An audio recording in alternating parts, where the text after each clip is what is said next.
E na cidade, chega primeiro, fala direto, é gratuito e está em todas as plataformas. É companhia, é notícia, é verdade. O rádio segue presente na trilha sonora do seu dia a dia, nos fatos da política, nas conquistas do esporte e em tudo o que acontece, na hora em que acontece. Inovando sempre e conectando você ao que realmente importa. Rádio é só ligar. Uma campanha, Aberte e Mídia com RJ. Apoio Grupo Folha da Manhã de Comunicação.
Sete 57, já voltamos ao vivo aqui pela Folha FM, em 98,3, emissora do Grupo Folha da Manhã de Comunicação. Ao vivo também no Face, no YouTube, no Instagram, você interage, acompanha aí esse programa agora com a gente. Para você que está ligado aí, está interagindo, bom dia, bem-vindo. Para você que está chegando agora também, seja muito bem-vindo. São 7 horas e 57 minutos. Campos tem, neste momento, 22 graus. A previsão para hoje de máxima de 32. Mais cedo, o nosso convidado Gel Coutinho falava sobre o veranico, né? E de fato, esse veranico de agora, desta semana, vai atingir menos, um pouco, numa proporção um pouco menor, aqui o estado do Rio de Janeiro. A boa parte do Sudeste, o sul do país, região Centro-Oeste também, sofrendo aí com fortes calores, com temperatura de 42 graus. Só lembrar que nós estamos no inverno brasileiro. Bom, estamos de volta no oferecimento de Proteus, Unimed Campos, Laboratório Plínio Bacelar, Vacina Plínio Bacelar, Radimed Diagnósticos por Imagem e Coagro. Voltamos ao vivo, programa de hoje com Aloysio Abreu Barbosa na bancada, jornalista e editor de redação do Grupo Folha da Manhã de Comunicação. Estamos conversando com Geraldo Benedito Raien Coutinho, industrial e presidente do Sindicato da Indústria Sucroenergética do Estado do Rio de Janeiro. Falar de política, falar de eleições 2023 e 26, estamos há 52 dias, Aloysio. Do dia 4 de 52 dias e 1 minuto para abrir aí as urnas. Aloysio, por favor. É verdade, 1 minuto. Eu acho que alguns segundos, né? Agora tem a disputa do governador tem a parte eleitoral, a parte de pesquisa, né? campanhas começando, e tem a parte jurídica. Vamos tratar primeiro da parte mais de pesquisas, né, considerando o Garotinho como candidato elegível, né? Você tem 3 pesquisas no mês de julho. Eu tive afastado, até a cobertura que eu geralmente faço ficou com o Mário Sérgio Júnior. Aqui eu parabenizo aqui publicamente pela competência com que levou essa bola. Eu retomei agora com o meu regresso à Lida, né, e a cidade, a Lida. Mas essas 3 pesquisas dão uma vantagem muito grande para a Paz, que lidera com grande vantagem desde o ano passado todas as sondagens, né? No dia 31 do mês passado, a Paraná citou uma pesquisa que deu Paz com 48,6%, tudo na pesquisa estimulada, quando você apresenta o nome dos candidatos, né? Eduardo Paes, 48,6% de intenção, Douglas Ruas, 11,1%, Garotinho, 11%. Um empate quase numérico, 0,1% de Douglas Ruas e Garotinho, né? Empate técnico e quase exato, quase numérico. Ou seja, pela Paraná, Paes tem 37,6 pontos de vantagem contra Ruas, 37,5 contra Garotinho, né, no primeiro turno. A pesquisa Real Time Big Data, um pouquinho antes, no dia 28, deu Eduardo Paes, com 30, né, sempre estimulada para o primeiro turno. Eduardo Paes, 37% de intenção de voto, Douglas Ruas, 16%, Garotinho, 12%. Ou seja, pela Real Time, Paes teria 21 pontos de vantagem contra o Ruas e 25 contra Garotinho. E, por fim, Quest, que foi a primeira ação, no dia anterior, no dia 27, tudo no final do mês passado. E a Quest é um dos maiores institutos do país e tem essa parceria, né, que fez com a Rede Globo, com a Globo News, né, como a Real Time Big Data tem com a Record também, né? Enfim, essa pesquisa deu Eduardo Paes 38, estimulado no primeiro turno, Garotinho 10, Douglas Ruas 10, empate numérico exato, né? Ou seja, Paes tem 28 pontos de vantagem sobre os dois.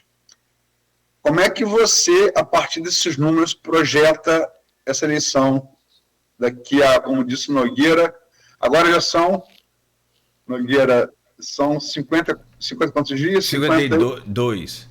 Agora já são 51 menos... 52 menos 2 minutos. 2 minutos.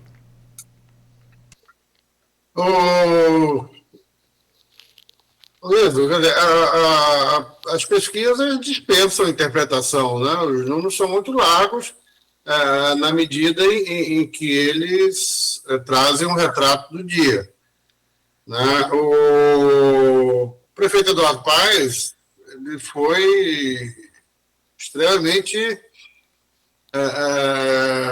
vamos dizer assim, premiado, né, com os acontecimentos desse calendário, desse percurso eleitoral que o Estado do Rio de Janeiro vivenciou nesses últimos meses, né, tendo aí a culminância com a renúncia do Cláudio Castro e a impossibilidade de um sucessor emergindo da Alerj assumir o comando do Palácio Guanabara e ter a máquina à mão para operar na eleição. Isso deixou ele praticamente isolado, sozinho, e assim está até o momento.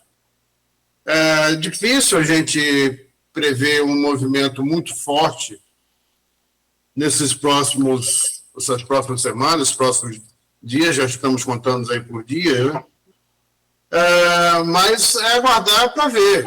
Eu não vejo, assim, muitas chances do Ruas vir surpreender, né?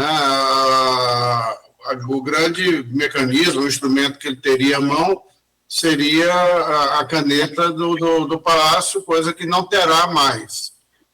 Né? O Garotinho faz algum tempo já que ele não disputa uma eleição, né, a nível estadual. Nós ainda precisamos aguardar um pouco para ver se ele conseguirá recuperar, né, os índices os índices de adesão à candidatura dele, né, que já teve no passado. O Garotinho sempre foi um candidato forte. Não há por que desprezar nesse momento. Né? Ele tem um potencial a ser testado, né, que só o tempo dirá aí no futuro. Vai ter sempre a questão legal, né? A discussão que está posta aí sobre a possibilidade ou não do Garotinho concorrer, né, livre das amarras da justiça, é outro ponto que deverá ser respondido aí ao longo dos próximos dias. Eu não tenho essa resposta, acho que ninguém tem. Né? Existem fundamentos e argumentos de lado a lado que tem que ser respeitado. Acho que o histórico, né, desses julgamentos, eu acho que testemunham a favor do Garotinho. Né? O que eu quero dizer com isso? Eu acho que ele tem, sim, chance de recuperar o registro e ir às urnas com o registro totalmente limpo. Né? O evento que houve, evidentemente, acho que não foi bom para ele, mas não creio que vá constituir impedimento de que ele leve o nome dele às urnas no próximo pleito. O resultado disso teremos que aguardar um pouco para ver. Agora, indubitavelmente, a preferência, a vantagem posta para Eduardo Paes é significativa de um tamanho tal que a gente fica a perguntar se será possível demolir isso sem que um fato novo de grande impacto possa acontecer. Antes de Nogueira perguntar para o Senado, você citou aí a coisa do Garotinho, né? E a vantagem do Paes, o fato e o fato que de fato é ótimo, né? Douglas Ruas herdou essa tática pensada por Rodrigo Bacelar de Cláudio Castro sai do cargo, Brenda Lerge eleito assume, da cadeira, a exemplo do que Pezão fez quando Sérgio Cabral, né, saiu e Pezão se elegeu, sobre o próprio Garotinho e Crivella, governador, e também com base na elevação, elevação em termos em termos andinos que Castro teve com operação no Alemão na Penha, né, no ano passado, em outubro do ano passado. Então, o que se esperava? Inclusive era dito por gente de Rodrigo à época, antes da acontecer o que aconteceu. Que se Castro, aquele estilão dele, fez isso, imagina o Rodrigo, se tivesse na cadeira de governador. Agora, isso aconteceu com o Rodrigo, né, e tal, está preso. Também Thiago Rangel, Nogueira falou aí no início do programa, eu no seu mandato.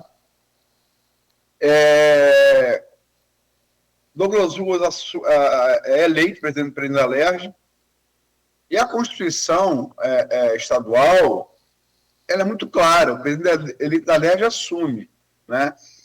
E por decisões, a gente vai entrar na coisa presidencial no próximo bloco, por decisões dos ministros Flávio Dino e Cristiano Zanin,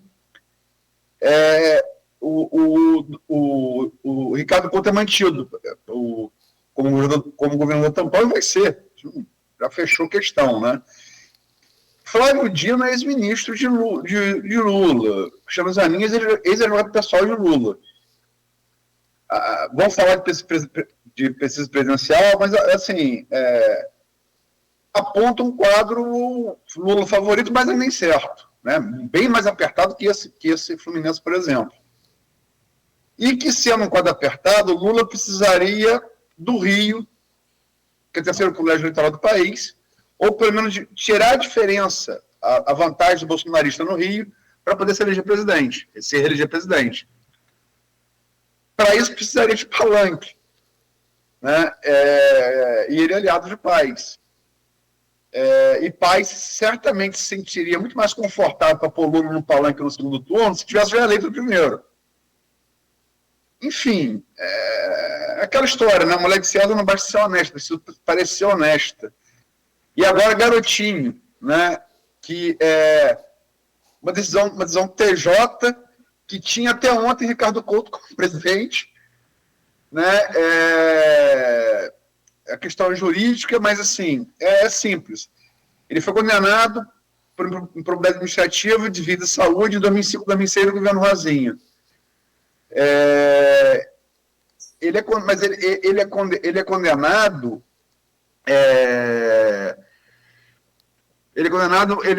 Ele é condenado em 2018, 1º de agosto de 2018. No entanto, ele entrou com recurso que o Toffoli negou em 11 de junho de 2025. Aí passa, se os 8 anos contam 2018, ele pode. Se conta a partir de 2025, ele não pode, né?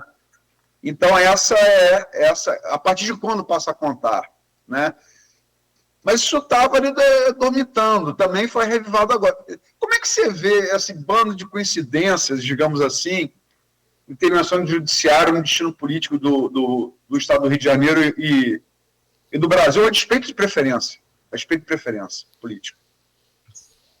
A gente entra numa seara que a gente tem que prestar atenção para não correr riscos, né? O risco de opinião hoje não é uma coisa desprezível, não. Eu acho terrível. Eu consigo compreender com muita facilidade que muitos aspectos da justiça não trazem uma orientação, um comando pragmático. É isso e assim é assado. Eu reconheço. No caso eleitoral, eu não consigo entender por que nós não temos os comandos de uma forma tão objetiva quanto necessária para que a população perceba. Porque tudo que acontece no movimento de um quadro eleitoral diz respeito a todos nós. Né? Somos todos nós que estamos ali como terceiros interessados. Então, eu acho terrível que essa confusão exista. Embora tenha que abrir um parênteses, né, eu fiquei muito, muito confortável com a solução que foi dada para o Rio de Janeiro. Eu acho que qualquer outra solução, o resultado o resultado efetivo não seria positivo, né? A gente não colheria frutos republicanos, né, de uma outra solução que não a que foi dada agora. E para sorte do Estado, né, sentou na cadeira lá um cidadão com discernimento e coragem para fazer uma série de coisas que já deviam ter sido feitas há mais tempo. Mais uma vez, o que eu me referia às sortes, né, várias que o Eduardo Paes teve. Ele vai pegar um governo com uma série de coisas sanadas, né, sem ter que pagar o custo político disso. Né? O governador está resolvendo questões de altíssima complexidade, se pensada dentro de uma articulação política. Ele simplesmente ignorou qualquer conjuntura, né, de vieses políticos e está sentando a caneta. Que bom que é assim. Que pena que isso seja emanado, né, de um cenário confuso, onde nós, observadores, não conseguimos ver com clareza fundamentos e razões que levaram a isso. né? Como se diz, o caso do garotinho agora, né? Até o passado, não muito recente, né? Toda essa contagem de prazo era feita tendo como dia zero o dia do último mandato, o fim do último mandato. Né? Você terminou o mandato aqui, a partir daqui você está 8 anos inelegível. Depois evoluiu para a data da condenação. E agora discute se vale a data da condenação ou a data do trânsito em julgado. Essa discussão não devia haver. Né? O comando da legislação deveria ser, volto a insistir e grifar, suficientemente claro para que qualquer eleitor interessado pudesse entender. E, infelizmente, não é assim que é, o que permite que a gente comece a levantar teorias, né? O que permite que raciocínios como que você trouxe passem a fazer sentido. Eu tenho a lamentar sobre tudo isso, e mais do que isso eu não saberia dizer de onde é que veio, não me arrisco a dizer, porque seria criar teorias, né, por trás das cortinas, e eu sempre procuro me preservar desses exercícios de imaginação, que volta e meia isso não nos leva a bom caminho. Eu queria, antes de Nogueira partir para o Senado, fazer duas observações. Primeira é que, eu concordo, inclusive, também está feito pesquisa que Ricardo Couto tem feito bom trabalho. Esse trabalho de saneamento que o serviço sujo, como você disse, está fazendo por paz, né? Está adiantando a parte suja, né? Que é a parte complicada, né? Você perde a LERJ. O governador que precisa da LERJ, ela perde. Se precisar isso, você sofre impeachment, como foi o Witzel, né? No entanto, no ano anterior, como presidente do TJRJ, Ricardo Couto dobrou os penduricários do TJRJ. Então, o presidente do TJ teve uma atitude oposta no ano anterior a que teve como chefe de executivo. Isso é um fato, né? E o segundo, uma pergunta meramente retórica, sem nenhuma teoria de conspiração. Você acha que se Rodrigo Bacelar e Thiago Rangel tivessem contratado o escritório da Viviane Barros de Moraes, eles estariam presos?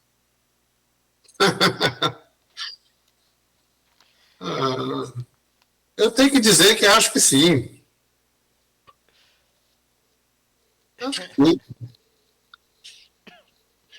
Mas é uma pergunta complicada.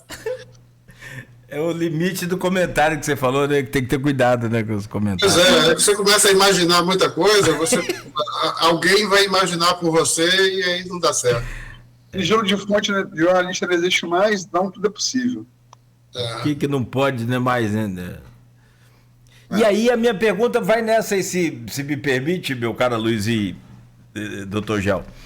Justamente nesse sentido, porque tem tudo a ver com esse ativismo do judiciário brasileiro, que é a contraponta desse ativismo, né? O contraponto, que é a eleição para o Senado. Por quê? Porque o senador, pela Constituição, é quem tem autoridade para promover o impeachment de um ministro do Supremo. Né? É só por ali que pode acontecer isso. E aí, a disputa para uma cadeira do Senado, né, aumenta o sarrafo dessa disputa. E o que primeiro era uma bandeira muito, talvez, exclusiva da direita, hoje com esses avanços aí desse ativismo, também tem, né, gente da esquerda defendendo esses impeachments aí desses ministros de STF, por exemplo.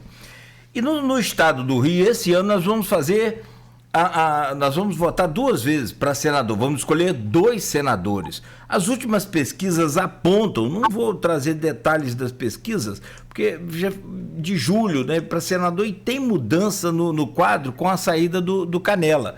Mas quem aparece sempre em primeiro nas pesquisas, por exemplo, da Quaest, a Benedita da Silva, seguida do Marcelo Crivella. Depois vem Portinho, Carlos Portinho, que recentemente foi lançado aí o seu nome pelo Flávio Bolsonaro. Aí segue Alessandro Molon, Mônica Benício, Pedro Paulo, que é o candidato preferido aí do Eduardo Paes, Vaguinho, Marcos Dias, Sávio Neves, Hélio Seco. Esse Hélio Seco é aquele que é deputado? Ele agora me parece que saiu também desse cenário e vai ser candidato lá pelo norte do país. Depois eu vou confirmar aqui, mas tem essas mudanças, então eu trago só esses nomes. E a seguinte pergunta: a direita, que tem feito nos últimos anos as cadeiras de senadores, deve manter essa tradição esse ano, ou a esquerda deve beliscar pelo menos uma cadeira ao Senado, meu caro Gel? Eu acho que pelo menos divide. A depender, inclusive, da performance do Flávio nessa final de caminhada, né, que a gente não sabe o que, vai acontecer, né, se houverem outras surpresas, né, que possa abalar a estrutura da campanha dele, eu acho até que mesmo essa vaga dele pode estar comprometida. É uma pena, porque tem bons nomes. Eu acho que o Portinho fez um excelente trabalho no pouco tempo que teve lá, né? A Bené é um nome histórico que tem um apelo fortíssimo dentro de toda a grande Rio. Sinceramente, não sei como ela irá se portar aí na campanha. A idade dela não é baixa, mas é um nome que tem um apelo fácil, né, e imediato. O Crivella, acho que tem sua base, tem o seu piso, mas tem um desgaste muito grande para alcançar ou furar a bolha do teto necessária. Molon, excelente nome, mas não vejo projeção para ele prosperar. E, se você lembrar, quer dizer, já lá atrás, na última entrevista que fizemos, o nome do Pedro Paulo sequer aparecia. E eu chamava a atenção. Olha, coloquem uma lupa no Pedro Paulo, porque a confirmar essa linha de crescimento do Eduardo Paes, ao final da trajetória, ele arrasta o nome dele, que nós sempre soubemos que era o Pedro Paulo. E eu volto a insistir nesse mesmo raciocínio, né? Pedro Paulo vai aparecer de uma forma diferenciada à medida que a liderança apontada pelas pesquisas venha a ser consolidada e, de certa forma, pacificada em favor de Eduardo Paes. Então, Cláudio, é muito difícil a gente fazer uma projeção, mas eu acho que dessa forma, tá? Se o Flávio confirmar aí uma boa performance no nível que está hoje, né, ele arrasta alguém alinhado com a direita. Né? Eu acho que se Eduardo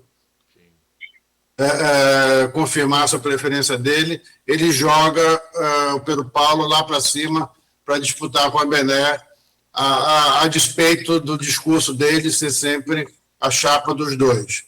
Né? Mas os dois vão concorrer e vamos ver como é que termina essa história. E a eleição ao Senado é sempre muito fria, né? Sempre fica mais na cabeça do eleitor a coisa de governador, de deputado estadual, que está mais aqui perto também, federal. Enfim, é isso. Vamos lá.